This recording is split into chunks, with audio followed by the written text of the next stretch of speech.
You wake up one morning, scroll through social media, and boom, someone says your ancestors were just chilling in the forest waiting for Europeans to come and teach them the ABCs. Savage, uncivilized, primitive, they say. And you? You nod because, well, you don't know any better.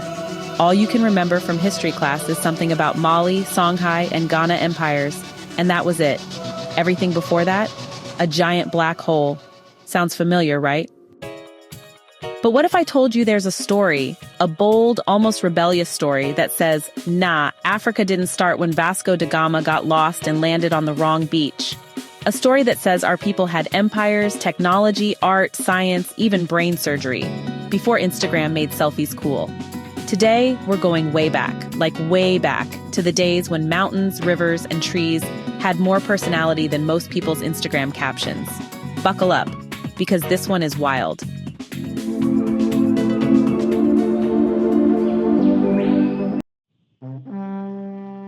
Now picture this. Thousands of years ago, somewhere in the heart of Africa, your great-great-great-great, add about 1 million more greats. Grandfather wasn't running around in leaves and grunting like Tarzan's cousin. No. According to this story, the Africans, and specifically the Bantus, were thriving. They were building things, singing songs, writing messages, yes, writing stick that in your Eurocentric history book, and living life. But here's the kicker. The way this history is told, you almost can't tell where fact ends and myth begins. It's like that cousin who starts telling you a true story, and then halfway through, there's a dragon in it. But the essence? Oh, the essence is gold. So where do we start? The beginning, obviously. And in the beginning, there were gods, spirits, and the first people.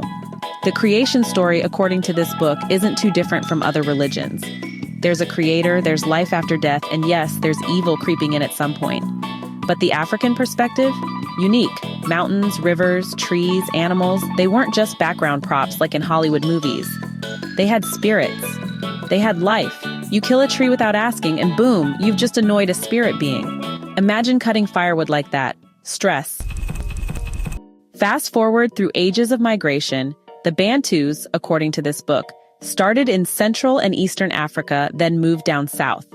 Think of it like the ultimate road trip, except without Google Maps and with way more cattle. They carried with them their songs, their stories, and their stubbornness. And boy, were they storytellers.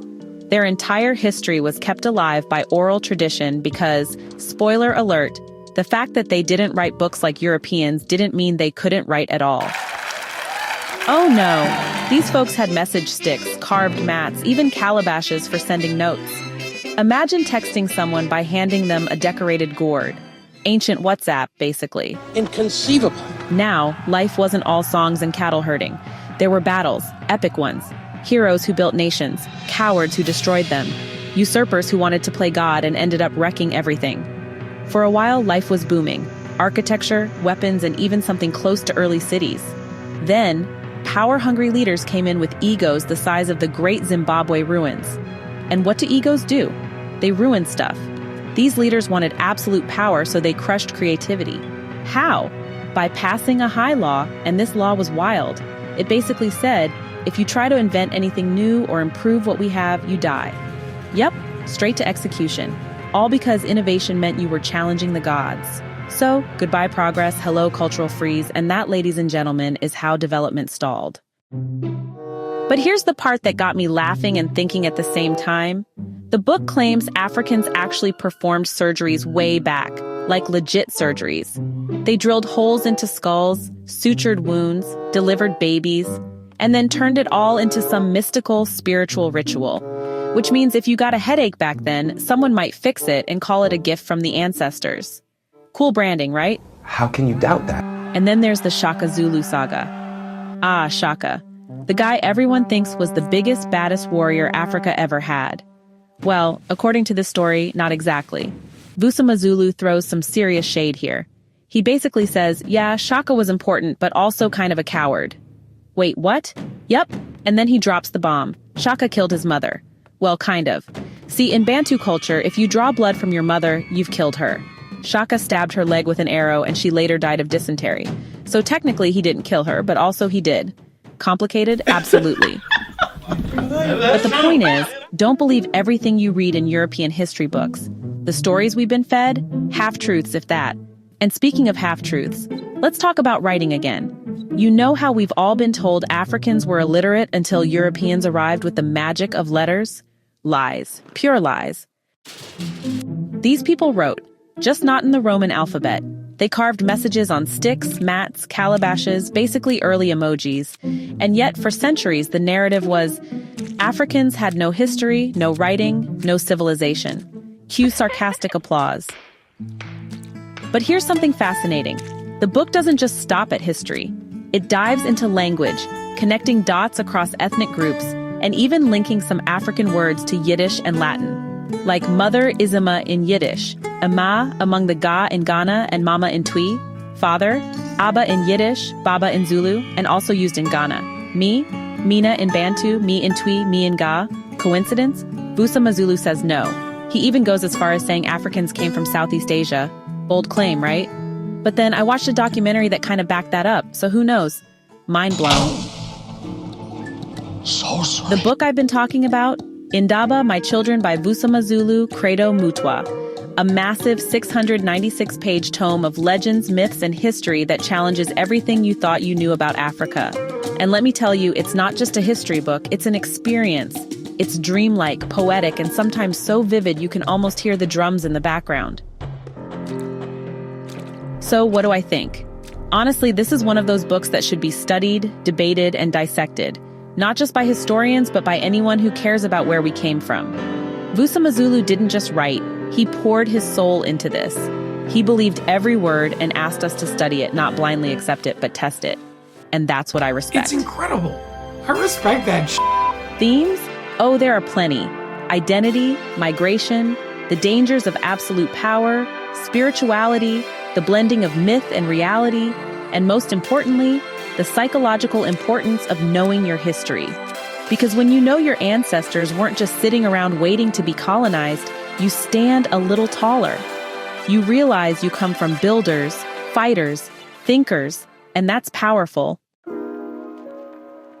Now about the man himself, Vusamazulu Credo Mutwa, born in 1921 in South Africa, a Zulu Sangoma raised between two worlds, the Christian missionaries on one side and traditional Zulu beliefs on the other.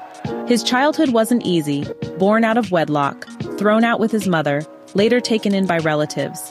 He didn't start school until he was 14, battled illness, and then his grandfather, the very man his father despised, healed him when Western medicine failed. That was the turning point. He started questioning everything missionaries taught. His grandfather told him his illness was a sacred sign. He was destined to become a healer, a shaman. And that's exactly what he became. But more than that, he became a storyteller, a custodian of African history. This book, written during apartheid, was his attempt to say, we had a past, we had greatness, and we still do. If you've ever wondered who you are beyond what colonial textbooks told you, if you've ever wanted to understand Africa beyond stereotypes, this book is for you. It's not easy. It's long, poetic, and sometimes honestly, frustratingly mythical, but it's worth every page. Because at the end of it, you'll walk away not just with stories, but with a deeper sense of self. So tell me, do you think Africa's history has been hidden on purpose? And would you read a book like this? Drop your thoughts in the comments, and don't forget to like, share, and subscribe for more deep dives into books that matter. Until next time, keep questioning, keep reading. Hey, thanks so much for hanging out with me today. If you're interested in diving deeper into this book, I've left some links down in the description. You can use it to grab yourself a copy and keep the adventure going. And if you're in the mood for more great reads, don't go just yet. Click on one of the videos popping up right now that I think you'll love.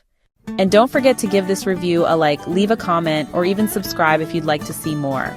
Every bit of support helps us grow this little community of book lovers. See you in the next one.